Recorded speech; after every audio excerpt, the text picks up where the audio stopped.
Did the FBI bury Epstein's secrets to protect the powerful? That question has haunted every headline, every congressional hearing, and every survivor still waiting for answers. It's the kind of question that doesn't go away with a simple yes or no. Instead, it lingers in the tension between what officials say in public, what survivors describe in testimony, and what remains locked behind sealed court files. And when Patel, now sitting as FBI director, was asked about this in front of cameras and under oath, the answers he gave seemed to spark more suspicion than trust. It started with the Black Book, the infamous directory of contacts that Jeffrey Epstein kept, filled with names of the rich, the famous, and the politically connected. Okay, so anyone who had said that would be lying. Is that your testimony? Anyone can say whatever they want. No, I know, but you're saying they were a liar. I'm telling you what I said. Because this is in the complaint against you, Mr. Patel. So you're saying Mr. Driscoll and others are liars? I'm not going to address the complaint and the ongoing Okay, well then let me litigation. ask you, have you ever told anyone at the FBI that the FBI tried to put the president in jail and he hasn't forgotten it, and that your job depended on the removal of agents who worked on cases against the president? No. Did you ever tell anyone that? No. Okay. Did you ever tell anyone that you knew these summary firings you were undertaking were illegal, likely illegal, and that you would be sued and later deposed? Did you ever tell anyone that? No firings at the FBI or terminations were done for anything other than justified Did you ever cause. tell anyone that, Mr. No, Patel? Why don't you no answer my question? terminations at the FBI were ever done in my tenure for anything other than failing Did you ever to tell uphold anyone their that, oath of Mr. Patel? You willing to office answer or the their- question? The FBI. I guess I you're not have willing to answered answer the it. question. So let me move on. Let me Repeatedly. move on to the Epstein files. You said you're the most transparent FBI director in history, so I'm going to put you to the test. In 2024, you were asked by Glenn Beck about Epstein's Black Book. And you said, he asked, who has Jeffrey Epstein's Black Book? And you said, Black Book, FBI.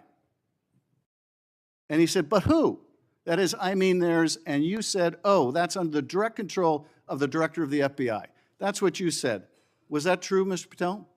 I'll rely on you quoting it accurately. I did that a couple Was of it years true ago. what you represented to Mr. Beck and the president's supporters out there, or were you lying? No, Was it true that the Black Book, Epstein's Black Book, was in the possession of the FBI director? The Black Book was in the possession of the FBI. Okay, so now that you're the FBI director, you have possession of the Black Book, right? That index has been released. So you have Jeffrey Epstein's Black Book? What is known as Jeffrey Epstein's Black Book has been released by us. And you released it. And let me follow up on Senator Kennedy's question, because he asked you, and I'll be very precise here.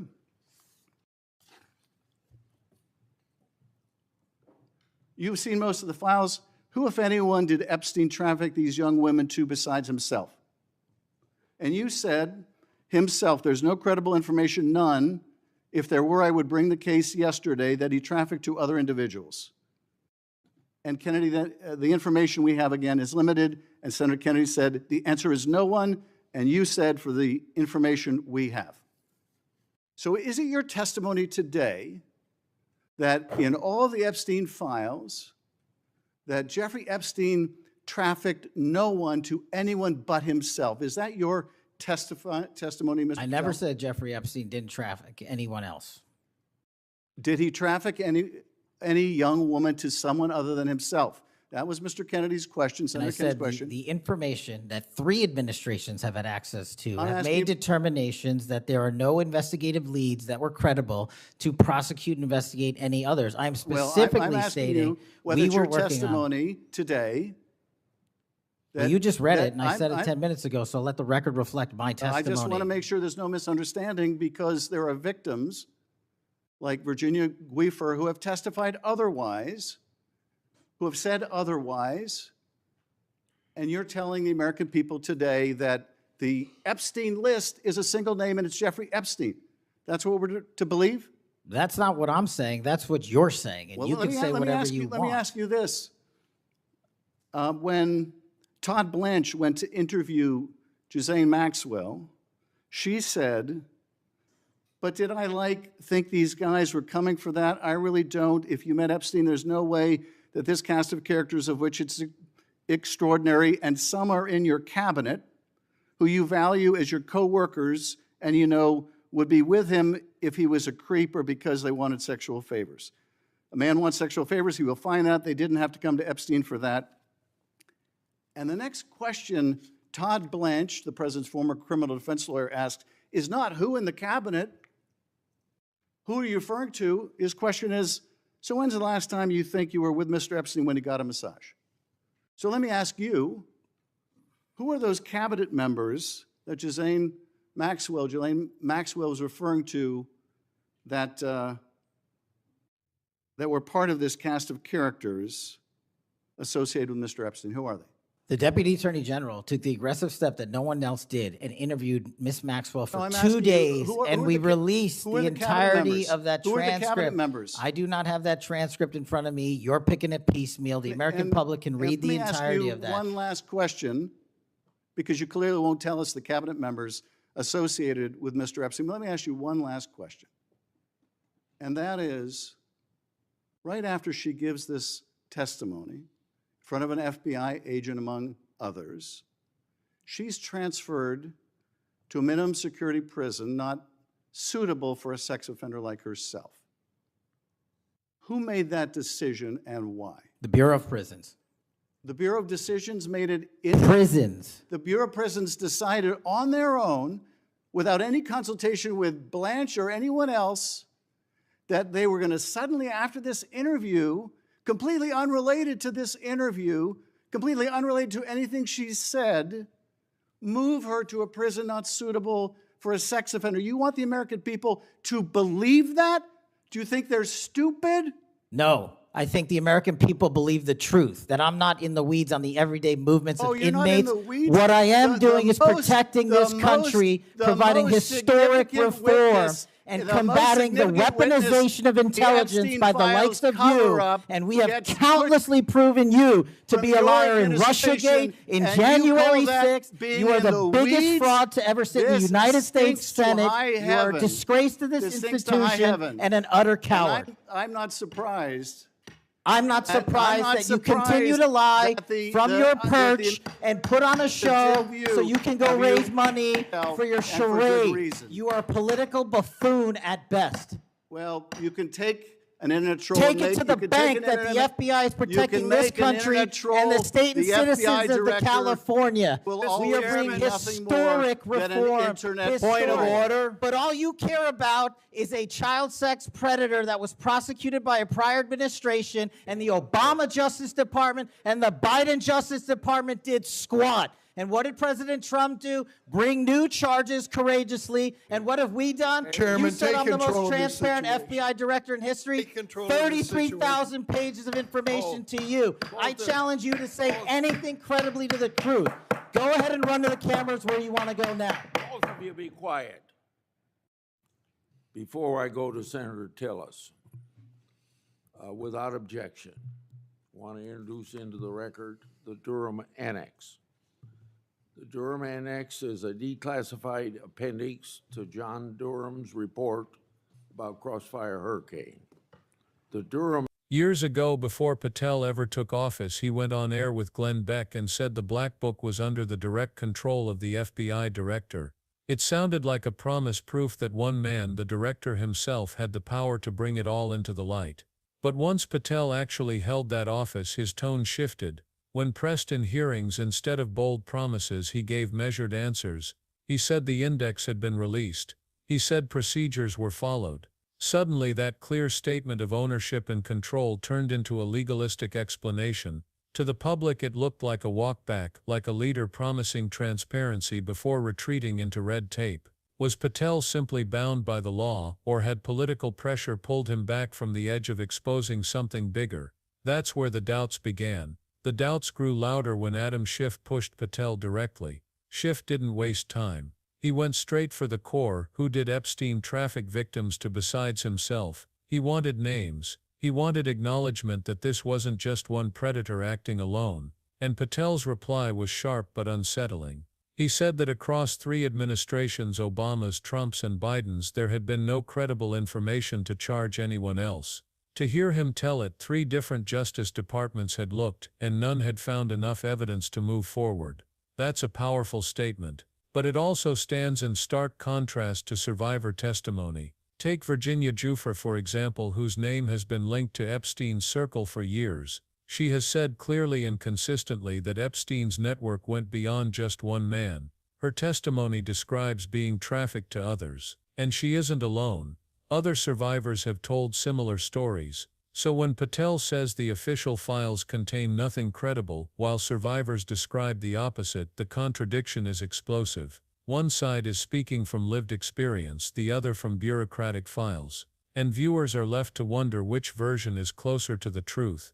If the files are so empty, why do survivors feel so full of betrayal? That clash didn't just expose a gap in information, it exposed a gap in trust. That trust was tested again when Ghislaine Maxwell's testimony entered the spotlight. In her interview, she didn't just talk about Epstein himself. She hinted at a cast of characters, people who weren't nameless strangers but men with power, men with positions high enough to sit inside the cabinet. It was a moment loaded with implication. When asked directly about who those figures were, Patel avoided the specifics. He reminded everyone that the transcript was available, that the public could read the interview, but he didn't name names. To critics, that looked like selective transparency. If the names were harmless, why not just say them? If the names were explosive, why hide behind the transcript instead of facing them directly? Once again, it wasn't just what Patel said, it was what he didn't say that kept suspicions alive. And then right after that testimony, Maxwell was transferred.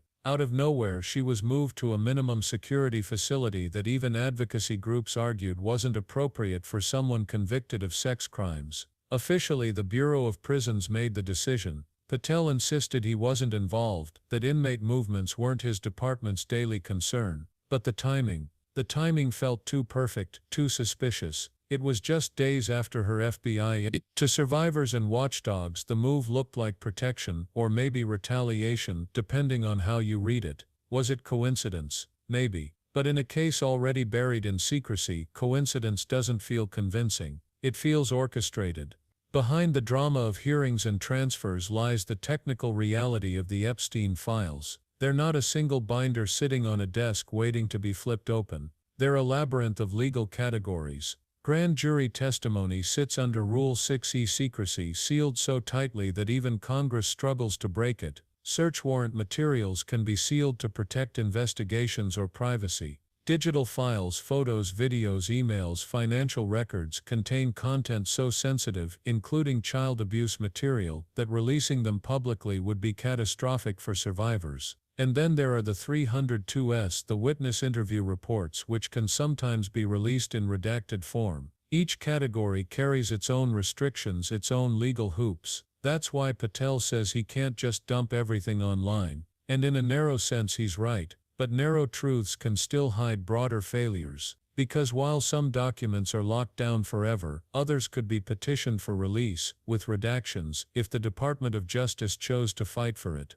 That choice hasn't been visible, and that silence speaks volumes. Patel's credibility problem deepens here. Before office, he said he'd be the most transparent FBI director in history. Once in office, he leaned on the law. That in itself might not be bad. Laws matter. But the lack of evidence that the FBI actually filed motions to unseal or actually tried to challenge protective orders makes people wonder if the legal shield is a convenient excuse. Imagine a leader saying, "I can't do it because the court won't let me," while never actually asking the court in the first place. That's what critics accuse Patel of now. And without proof of those efforts, his image shifts from bold reformer to cautious bureaucrat. The law isn't just about what can't be done, it's about showing what was attempted. Without that, trust fades. And then there are the survivors, the very people whose pain is at the heart of this case. Too much secrecy feels like denial, like the system erasing their trauma by hiding it in sealed boxes. But reckless disclosure is equally cruel. To release files without safeguards, to scatter their faces and stories across the internet, would re-traumatize them all over again.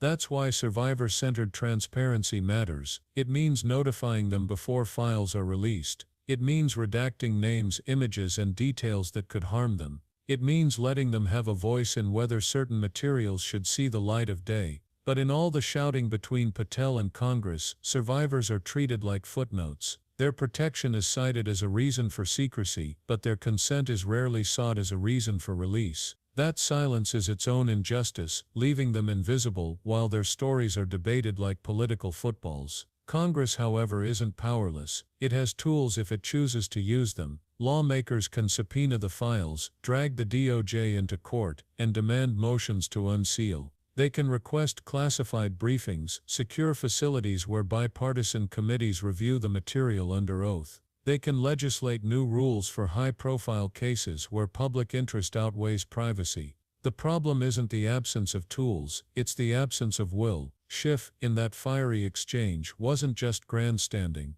He was pressing Patel to acknowledge that transparency isn't a press release, it's a process. That process requires court filings, oversight reviews, and documented action. Without those, every explanation sounds like an excuse. And so we arrive at the crossroads. On one side, a bureaucracy pointing to rules and restrictions, on the other, survivors pointing to their truth. Between them, the public caught in a fog of suspicion, left to guess whether justice is being done behind closed doors. The fight over Epstein's files isn't just about one predator's crimes, it's about whether the American system can balance two competing values, protecting survivors while exposing power. If secrecy becomes the default, survivors feel silenced. If reckless leaks become the norm, survivors feel exploited. There is a path forward, but it requires something rare: political courage, legal creativity, and survivor-centered compassion. That's what's missing now. And here's what you, watching this, can do. Don't settle for sound bites. Call your representative and demand process. Demand that they push for bipartisan oversight, not partisan leaks. Support survivor-forward reforms, statutes that require victim notification, clear redaction standards, and special court pathways for cases where the public interest is overwhelming. And most importantly, hold leaders to a standard of documented action. If Patel says he asked the courts, we should see the filings. If Congress says it's fighting for transparency, we should see the subpoenas. Without receipts, all we have are words. And words after years of scandal aren't enough. So, as you think about what this all means, remember this: the Epstein files are more than paper, they're a mirror. They reflect whether power can still be held accountable, or whether privilege remains untouchable. Survivors deserve clarity, the public deserves truth, and the system deserves reform.